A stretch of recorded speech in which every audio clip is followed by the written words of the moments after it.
How to fix ACPI BIOS error on Windows 11. So there's a one pretty good solution, which is update your BIOS. So you just cannot just go to Google and search for BIOS and you will get your system BIOS. No, it's not happen like this.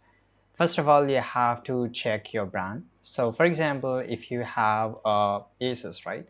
So I'll just write here Asus. So I have an Asus laptop here. So I will go and choose here, click search here Asus laptop.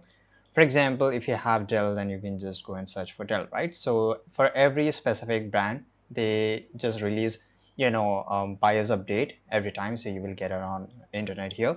Now I will just write here Asus because I have Asus here. As you can see here, this is official website, so I will just go and click on the first link, right? And once I'm here, and you can also write download so that it will just give you a specific page here. So once we're here, now you have to enter your model number. So for example, I have a laptop of Asus. Then Asus produce a lot of different kinds of model, and even in one model, they produce different kinds of models, right? So for every specific model, they have a different kind of BIOS. There's a little bit change here, so we have to enter the our laptop or system model here.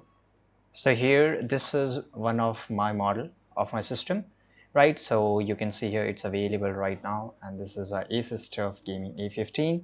So let's say I will just go and click on this model number. Now automatically it will show me exactly my system, how it's look and everything here.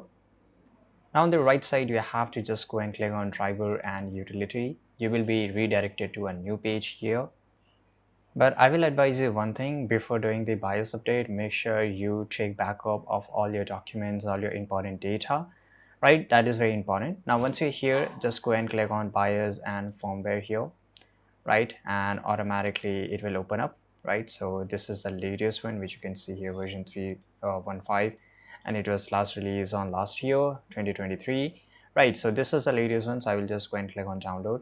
Now you can see here it started downloading here. Now I have to just go and click on it and it will start up and automatically it will do the BIOS update.